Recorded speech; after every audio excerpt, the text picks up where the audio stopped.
In last recording, we were discussing Arvind Subramanian's and Shoumitro Chatterjee's article, India's Return Inward. We have already talked about the two different myths about India's growth process. I think we have discussed uh, the first myth, that domestic market is large and buoyant, and the second myth, that our growth is dependent more on domestic demand and not on exports. And we've also discussed how Arvind Subramanian and Shoumitro Chatterjee have dispelled these thoughts, dispelled these myths. Today, we'll be discussing the third myth. The third myth is India's export prospects are dim. And then we will be also discussing what are the evaluation of the twin prescriptions which are given by policymakers who are favoring inward orientation. So those who favor inward orientation, they say that protectionism is better than free trade. Those who prefer inward orientation, they say that domestic demand is better than export demand. And then we will be seeing that how authors, they evaluate that. And what is the conclusion of the reading? Let's go further, beta. Then comes the third myth. They say that this export-led growth is not possible in the post-COVID world. In the post-COVID world. So those who favor inward orientation, they gave some reasoning. They said that after global financial crisis, the global export growth, it actually fell from 15% to just 5% growth. So after COVID, according to these people who are favoring inward orientation, they say this, that after COVID, the things are going to actually become worse. Why authors think that this is not going to be the case? The first reason they say is that why do authors think that after COVID, India has a chance to take the share of the world exports, has a higher chance of taking the share of the world exports. Why? What evidence they give? They say that India's export of services can possibly increase after COVID. Export of services. Well, you have seen pandemic. In pandemic, there are a lot of, and people have realized that actually there are a lot of activities which could be done remotely. You don't need offices. You don't need physical places. I mean, you can do it from your home as simply as that. And if there are many companies which are offering work from home permanently to their employees, then why can't these employees be located in India where labor is very cheap? So there, don't you think that India has a chance after COVID to take that share? Yes, it has. So there is an impetus here. I mean, if you look at the entire world scenario, you'll find is that there is an increasing impetus that to globalize services.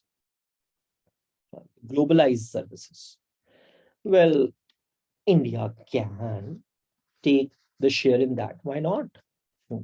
So India has a comparative advantage in this area. So if you look at India's data, you'll find this, that the service exports, they have grown faster than the world exports. India's service exports, they have grown faster than the world exports. So India can take up an advantage. And they say this, that don't you think that after COVID, firms will be searching for new sources of supply? will be searching for uh, uh, low cost sources of supply. They will be, right? And India is a low cost source of supply. So can't India benefit there? It can. In the production of goods, it can. So to say this, that export-led growth is not possible in the post-COVID world, they say that is wrong. No, they say that we don't believe it, that this is going to be the case, that uh, India cannot benefit from the export-led growth. They say this, no, this is not the case.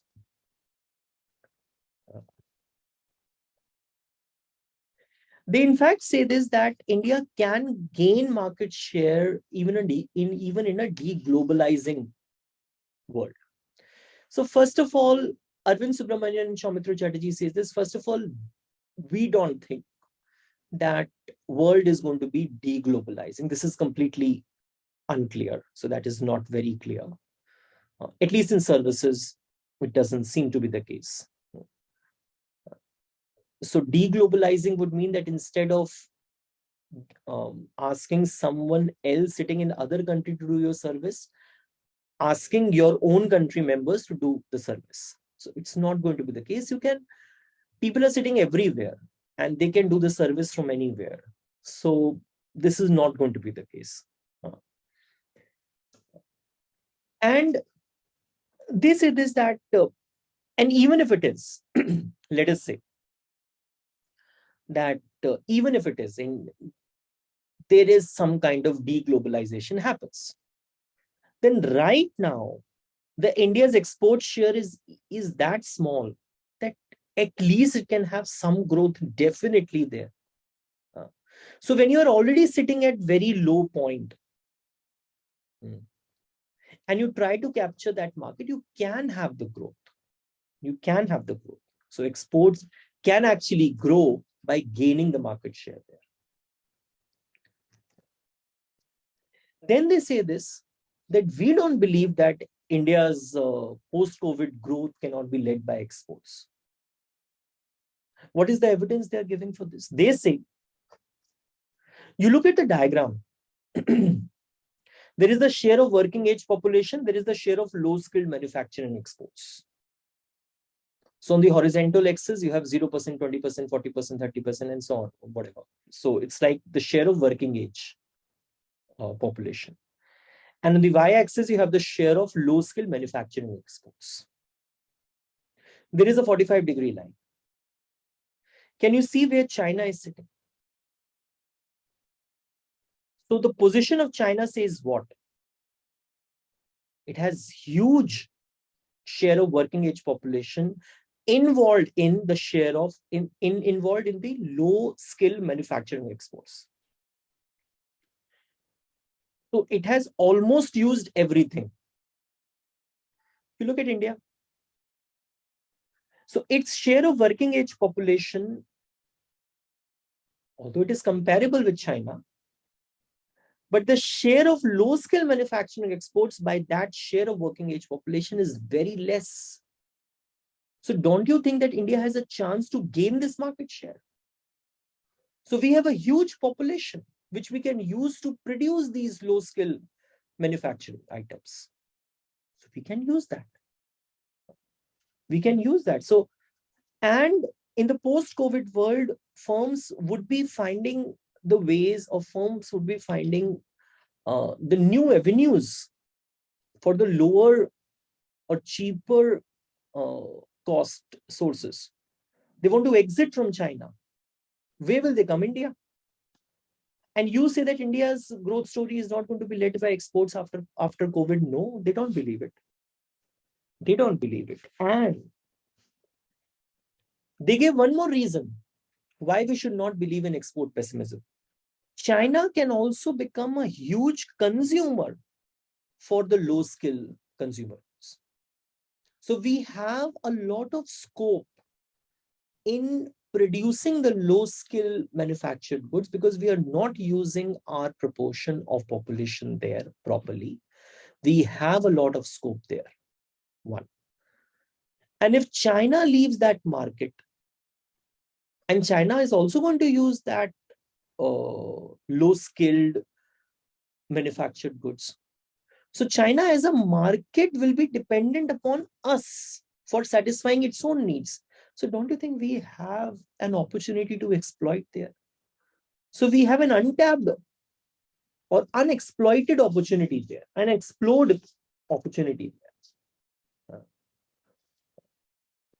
Then they say, okay, let's evaluate the twin prescriptions. What are the prescriptions? The prescriptions are that there is you should prefer domestic demand over exports.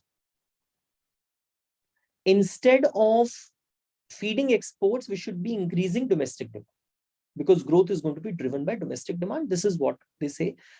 This is what the policy prescription is. And they say that why this is not going to be the case.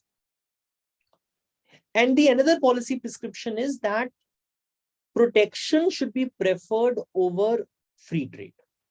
This is the another policy prescription. Then they say this. Okay, let's take this one by one. You are saying domestic demand should be preferred over exports. Fair? Okay. So after COVID, what do you think is your demand is going to be what? Y is equal to C plus I plus G. If net exports are not the part of your demand, then the main thing is in Y is equal to C plus I plus G, you have this. Fair enough. So let's look at investment first. What do you think will happen to investment after COVID? These authors are asking. To the people who are favoring inward orientation, these authors are asking the question from them. The first, after COVID, these authors say that investment is going to be constrained. And why do they say so? First, most of the firms, their financial position is weak due to COVID. How will they have resources to invest? One. Secondly, even those firms whose financial positions are strong, they will also have problem in trying to get funds from the banks. Why? Because banks themselves are weak. They're bleeding with non-performing assets. So investment gone. In Y is equal to C plus I plus G, I gone. So you want to be dependent upon domestic demand. So it is C plus I plus G, I gone. What about consumption? They are asking, authors are asking to those who are favoring domestic demand over exports, do you think that consumption could actually increase a lot in the medium term also? They say that, fine, after lockdowns, after COVID, there is some pump up demand, it will increase. So there'll be some amount of demand which was restrained, it is going to increase, but over the medium term, this consumption is going to be limited. Why? Because there is a lot of household debt which has increased. So that debt has to be recovered, debt has to be paid back. So people, instead of spending money on consumption, they will be paying it back on debt. So the growth due to consumption is limited. One thing gone. So in Y is equal to C plus I plus G, C gone, I gone. What about G? They say this, that government is going to decrease spending in the medium term. Government spending is going to decrease in the medium term.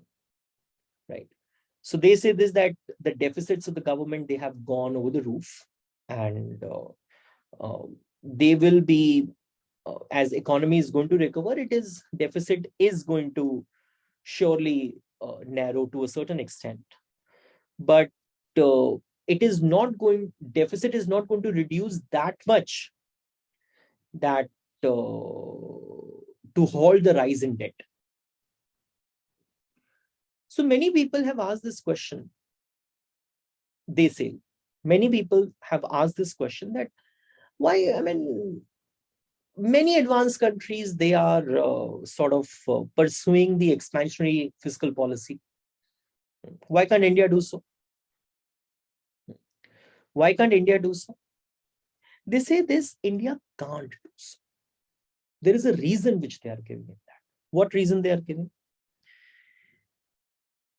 In advanced countries, they say that interest rates are zero. While in India, the interest rates on the government securities are around 6%. Right? Okay. So if interest rates are low, then government debt to GDP ratio. So you have government debt to GDP ratio. Interest rates are low. Okay. In advanced countries, interest rates are low. Okay. GDP is growing, so your denominator is growing.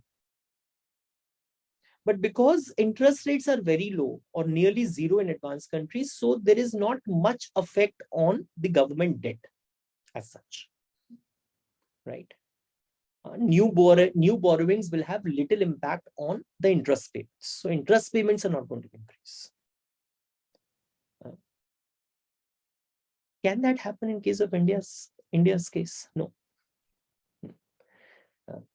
Because the interest rate on the government securities is 6%. Interest rate on India's securities is 6%. So if India is going to borrow, it will also have to worry about the interest payments. So the government debt to GDP ratio will also rise. So that is the reason why, India just cannot pursue expansionary fiscal policy. Right. Then the another prescription was what? They said this, will protectionism work as an effective export strategy? So those who are favoring protectionism, what is it that they argue? They say that they argue this, that protectionism will actually favor exports. You protect your country more. It is going to be favorable for exports. How? What is the argument which the protectionists offer? There'll be firms will be relocating to India, and they will be using India as the production base. And because that's a low cost supplier or whatever, and they will be exporting it from there. So this is in fact going to be used for promotion of exports. Subramanian and Shoumitro Chatterjee, they say this, that if protectionism would have increased exports, then it should have increased exports historically also. Has it happened in pre-liberalization phase? They say that we have already phased your license quota Raj. It was a protectionist regime. Did we had an export growth at that time? No. And what evidence they give for that?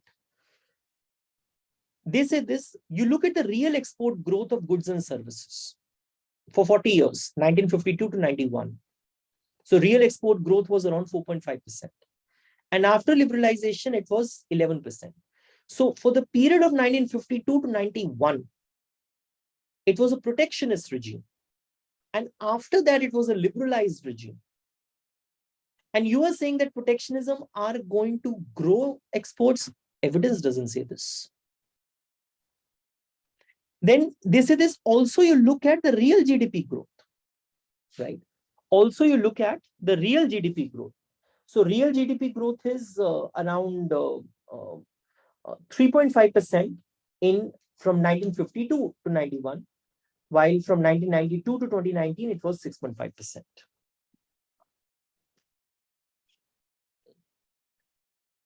So the protectionists argument that protectionism is going to increase the export, is going to increase the growth, that is not true.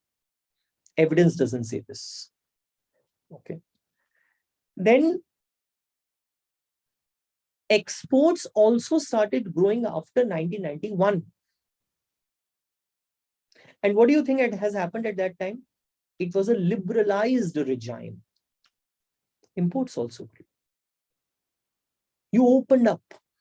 Trade barriers were reduced.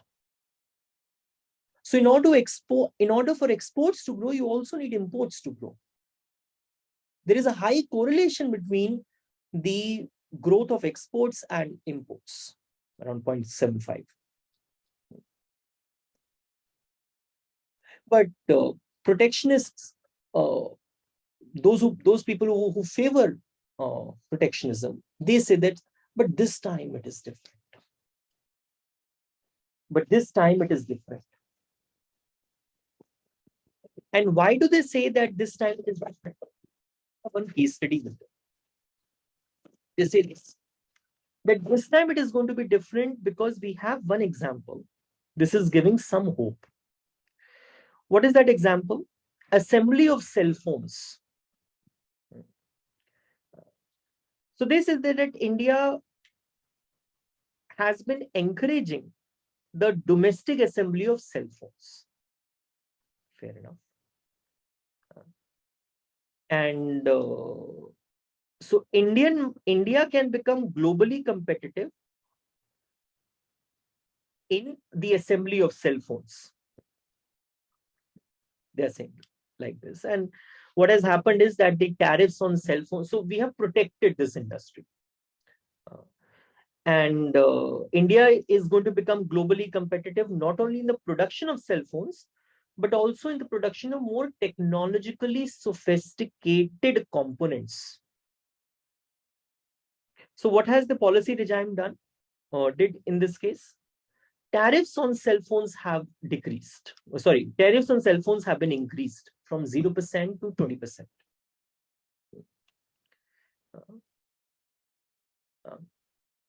Tariffs on cell phones have increased. So when tariffs are going to increase, imports are going to fall, so that my industry can produce more. While tariff on components have decreased, so that we can import easily those products. Well, authors say it is too early to judge. So if you look at it, because tariffs of the components have reduced, there has been an increase in the imports of the components. And the tariffs on cell phones have increased from 0 to 20%. So there has been a drastic fall in the imports of cell phones. Right. So they say that there has been some evidence of import substitution here. But again, they caution that please don't think that this is going to be successful. This may be one-off case. And this particular market might be special. So what is true for this particular market may not be true for the entire economy as a whole. Right. So don't think that protectionism is going to be favorable over the free trade, because protectionism is going to raise cost. It is going to raise inefficiency. So these are the arguments which they have given for the protectionism over free trade and the domestic demand over exports. So if you look at it, they say this, that one, we have realized that India's policy regime is growing towards inward orientation. Then they say this, that this inward orientation is based upon several myths in the economy about the growth process. Arvind Subramanian and Shoumitro Chatterjee, they have tried to dispel these myths.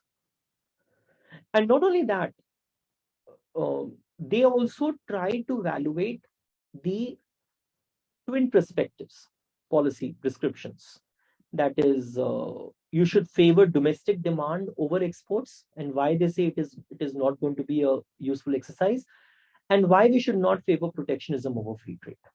This is also not a favorable exercise. So they said that this is misleading, that domestic market is enough.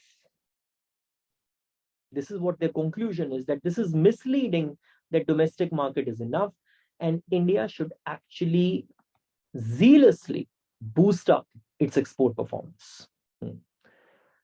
So don't think that the domestic market is large enough for your growth. You will have to depend upon exports. Don't overlook that, right? So this is what I wanted to do in this recording. So, and that is one of the painting that was doing. It is still incomplete, but I just wanted to show to whom I will show. There is no other person here. I'm just showing it to you. I hope you like this video. So this is the way you will be writing notes from the recording. Sorry, notes from the reading. Always look for the evidence, that what evidence examiner is giving you. And mind you one thing, you think that just because you have listened to this recording, you have understood everything. No, you have to read the reading. You will be able to understand reading well. Secondly, don't just write the points which I have written here. Try to give an answer to the question which is asking you, right? So they are not going to ask you, summarize Arvind Subramanian and Shoumitro Chatterjee. No, this is not what they're going to ask you. Read the question and pick up the points and rearrange things the way it has been asked in the question, and give evidence in the answer. So if you look at it, use tables. Somewhere if you can use graphs also in order to prove your point again and again. Always go back to, while reading up, while writing out something, always go back to how is this connected to the subheading? How is this connected to the overall heading? So if you look at it carefully, every time I was telling you, this is the evidence which they have provided for this thing. This is the evidence which they have provided for this thing. So you have to look for those evidences throughout the reading, right? Thank you, Beta.